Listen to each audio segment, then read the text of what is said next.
Hi అండి, welcome to పెసెస్ kitchen. ఈరోజు వీడియోలో మన మెయింటెనెన్స్ డైట్లో 4వ రోజు హెల్తీ ఫుడ్ రెసిపీస్ని ఏ విధంగా తయారు చేయాలో ఈరోజు వీడియోలో మీకు చూపించబోతున్నాను. మనం మెయింటెనెన్స్ డైట్లో 3 రోజులు మనకి నచ్చిన ఫుడ్ తీసుకుంటూ 4 రోజులు వెయిట్ లాస్ ఫుడ్ తీసుకోవాలని చెప్పాను కదండి. మన మెయింటెనెన్స్ డైట్లో 3 రోజులు మనకు నచ్చిన ఫుడ్ తీసుకున్నాం కదండి. ఇప్పుడు 4వ రోజు నుంచి మరలా 4 రోజులు వెయిట్ లాస్ ఫుడ్ తీసుకోవాలండి. మరి మన మెయింటెనెన్స్ డైట్లో 4వ రోజు మార్నింగ్ నుంచి ఈవినింగ్ వరకు హెల్తీ ఫుడ్ రెసిపీస్ని ఏ విధంగా తయారు చేయాలో దీని ప్రాసెస్ ఏంటి వీడియోకి వెళ్ళి చూసేయండి. ముందుగా మనం మార్నింగ్ బ్రేక్ఫాస్ట్ తయారు చేసుకోవడానికి ఒక బౌల్లో 3 టేబుల్ స్పూన్లు ఓట్స్ వేసుకోవాలి. ఈ ఓట్స్లో మునిగేంత వరకు వాటర్ వేసుకొని ఈ ఓట్స్ని ఒకసారి బాగా కలుపుకొని ఈ ఓట్స్ని 10 నిమిషాలు పక్కన పెట్టుకొని నాననివ్వాలి. ఇప్పుడు ఒక జ్యూసర్ జార్ తీసుకొని మనం ముందుగా నానబెట్టుకున్న ఓట్స్ వేసుకోవాలి. దీంట్లోనే ఒక 1/2 కప్పు వరకు వేయించి పొట్టు తీసిన పల్లీలు వేసుకోవాలి. దీంట్లోనే ఒక బనానాని స్లైసెస్గా కట్ చేసుకొని వేసుకోవాలి. దీంట్లోనే 1/2 టీ స్పూన్ ఫ్లాక్స్ సీడ్స్ వేసుకోవాలి. ఇప్పుడు దీంట్లోనే కొంచెం హనీ కూడా వేసుకోవాలి. దీంట్లోనే కొంచెం వాటర్ వేసుకొని ఇప్పుడు వీటినన్నిటినీ కూడా స్మూత్గా జ్యూస్ చేసుకోవాలి. ఇప్పుడు ఈ విధంగా స్మూత్గా జ్యూస్ చేసుకున్న తర్వాత ఒక గ్లాస్లోకి సర్వ్ చేసుకోవడమేనండి.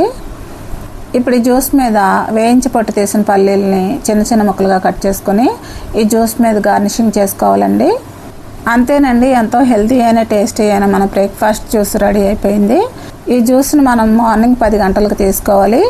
ఈ జ్యూస్ తీసుకున్న తర్వాత మనకు మధ్యాహ్నం వరకు ఆకలి వేయదండి. ఇప్పుడు మనం మధ్యాహ్నం లంచ్ ప్రిపేర్ చేసుకోవడానికి స్టవ్ మీద ఒక ప్యాన్ పెట్టుకొని 2 టేబుల్ స్పూన్ల ఆయిల్ వేసుకోవాలి. ఈ ఆయిల్ హీట్ ఎక్కిన తర్వాత 2 మీడియం సైజు ఉల్లిపాయలని ముక్కలుగా కట్ చేసుకొని వేసుకోవాలి. అలాగే 2 పచ్చిమిర్చిని కూడా చీలికలుగా కట్ చేసుకొని వేసుకోవాలి. ఇప్పుడు వీటిని అన్నింటినీ కూడా కొంచెం సేపు వేయించుకోవాలి. ఇప్పుడు దీంట్లోనే 1 టేబుల్ స్పూన్ అల్లం వెల్లుల్లి పేస్ట్ వేసుకోవాలి. ఈ అల్లం వెల్లుల్లి పేస్ట్ కూడా పచ్చివాసన పోయేంత వరకు కొంచెం సేపు వేయించుకోవాలి. ఇప్పుడు దీంట్లోనే 2 టమాటాలని ముక్కలుగా కట్ చేసుకొని వేసుకోవాలి. ఈ టమాటా ముక్కలు కొంచెం మెత్తబడేంత వరకు ఈ టమాటా ముక్కలను కొంచెం సేపు వేయించుకోవాలి. దీంట్లోనే 1/2 కప్పు వరకు పచ్చి బఠాణీ వేసుకోవాలి. దీంట్లోనే ఒక మీడియం సైజు కాలీఫ్లవర్ని ముక్కలుగా కట్ చేసుకొని శుభ్రంగా వాష్ చేసుకొని దీంట్లో వేసుకోవాలి. ఇప్పుడు వీటిని అన్నిటినీ కూడా కొంచెం సేపు వేయించుకోవాలి. ఇప్పుడు వీటిని అన్నిటినీ కూడా ఈ విధంగా ఒకసారి బాగా కలుపుకున్న తర్వాత వీటి మీద మూత పెట్టుకొని ఒక 2 నిమిషాలు కుక్ చేసుకోవాలి. ఇప్పుడు 2 నిమిషాలు అయిన తర్వాత మూత తీసి ఈ కర్రీని ఒకసారి బాగా కలుపుకోవాలి. ఇప్పుడు ఈ కర్రీలో 1/2 టీ స్పూన్ పసుపు, 1 టీ స్పూన్ ధనియాల పొడి, 1 టీ స్పూన్ కారం, 1/2 టీ స్పూన్ గరం మసాలా పొడి, రుచికి తగినంత సాల్ట్ వేసుకోవాలి. ఇప్పుడు వీటిని అన్నిటినీ కూడా మొత్తం మిక్స్ అయ్యేటట్టు ఒకసారి బాగా కలుపుకోవాలి.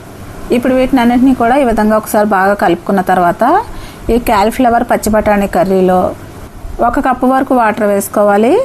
ఈ వాటర్ కూడా ఈ కర్రీలో మొత్తం మిక్స్ అయ్యేటట్టు ఒకసారి బాగా కలుపుకోవాలి.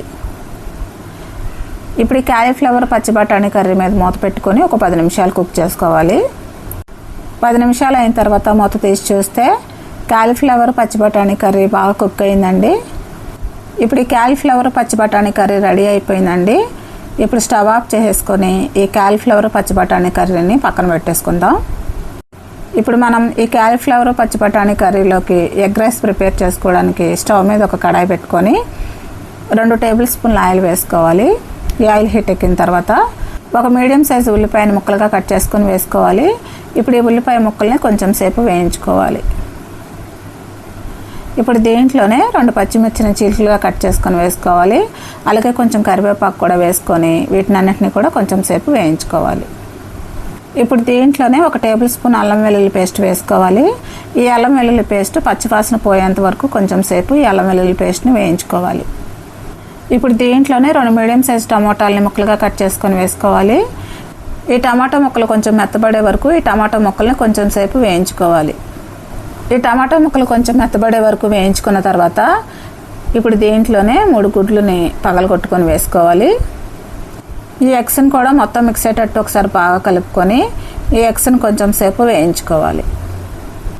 ఇప్పుడు ఈ ఎగ్స్ని కొంచెం సేపు వేయించుకున్న తర్వాత ఇప్పుడు దీంట్లోనే 1/2 టీ స్పూన్ పసుపు, 1 టీ స్పూన్ ధనియాల పొడి, 1/2 టీ స్పూన్ జీలకర్ర పొడి, 1 టీ స్పూన్ కారం, 1/2 టీ స్పూన్ గరం మసాలా పొడి, రుచికి తగినంత సాల్ట్ వేసుకోవాలి.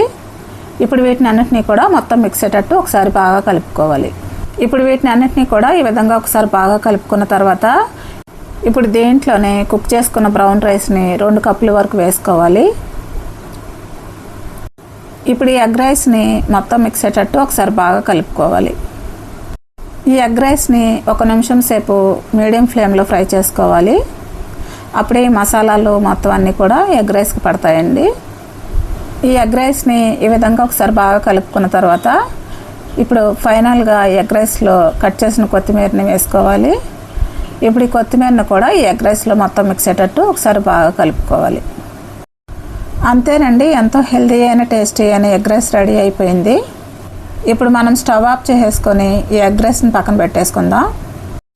ఇప్పుడు మనం మధ్యాహ్నం లంచ్ ప్లేట్ ప్రిపేర్ చేసుకోవడానికి ఇప్పుడు మనం ప్రిపేర్ చేసుకున్న ఎగ్ రైస్ని 1 కప్పు వరకు పెట్టుకోవాలి.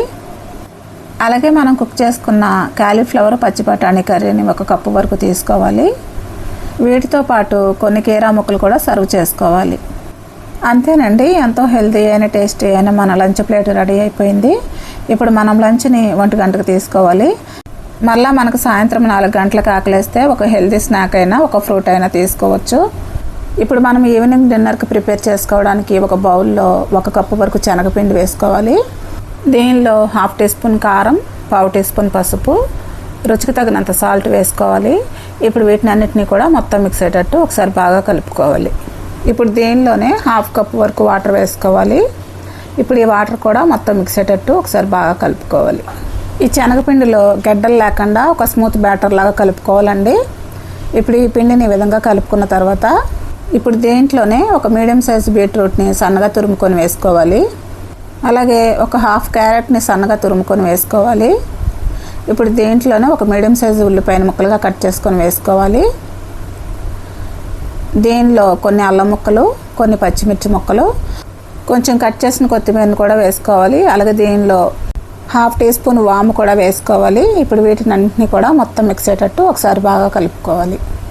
ఈ బ్యాటర్ కన్సిస్టెన్సీ మరీ పల్చగా కాకుండా మరీ థిక్గా కాకుండా ఈ బ్యాటర్ కన్సిస్టెన్సీ ఈ విధంగా ఉండాలండి. బ్యాటర్ కన్సిస్టెన్సీ ఈ విధంగా ఉంటే సరిపోతుంది. ఇప్పుడు ఈ బ్యాటర్ని పక్కన పెట్టేసుకొని స్టవ్ మీద ఒక ప్యాన్ పెట్టుకొని కొంచెం ఆయిల్ వేసుకొని ఒక టిష్యూ పేపర్తో తుడిచేసుకోవాలి. ఇప్పుడు మనం రెడీ చేసుకున్న పిండిని 2 గరిటెల వరకు వేసుకొని కొంచెం స్ప్రెడ్ చేసుకోవాలి. పిండిని ఈ విధంగా స్ప్రెడ్ చేసుకున్న తర్వాత ఇప్పుడు ఈ అట్టు మీద 1 టీ స్పూన్ ఆయిల్ వేసుకోవాలి. ఇప్పుడు ఈ అట్టుని 1 నిమిషం సేపు మీడియం ఫ్లేమ్లో కుక్ చేసుకోవాలి. ఈ అట్టుని 1 నిమిషం సేపు మీడియం ఫ్లేమ్లో కుక్ చేసుకున్న తర్వాత మళ్ళీ ఈ అట్టుని రెండో వైపుకి తిప్పుకోవాలి. రెండో వైపు కూడా 1 టీ స్పూన్ ఆయిల్ వేసుకోవాలి. రెండో వైపు కూడా ఈ అట్టుని 1 నిమిషం సేపు మీడియం ఫ్లేమ్లో కుక్ చేసుకున్న తర్వాత ఒక ప్లేట్లోకి తీసేసుకోవడమేనండి. ఇదే విధంగా ఇంకొక అట్టును కూడా వేసుకోవాలి.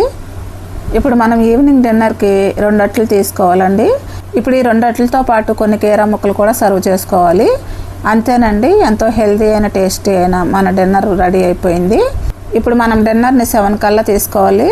మళ్ళీ మనకి నైట్ ఆకలిస్తే 2 ఖర్జూరం తీసుకోవచ్చు. అంతేనండి, మరి మెయింటెనెన్స్ డైట్లో 4వ రోజు మార్నింగ్ నుంచి ఈవినింగ్ వరకు హెల్తీ ఫుడ్ రెసిపీస్ని ఎంతో ఈజీగా టేస్టీగా తయారు చేయడం చూసారు కదా. మరి ఈ వీడియో మీకు నచ్చితే కనుక కమెంట్ రూపంలో తెలియచేయండి. మరిన్ని వెయిట్ లాస్ వీడియోస్ కోసం మన ఛానల్ సబ్స్క్రైబ్ చేసుకొని బెల్ ఐకాన్ ప్రెస్ చేయండి. మీ ఫ్రెండ్స్కి రిలేటివ్స్కి షేర్ చేయండి. Thanks for watching.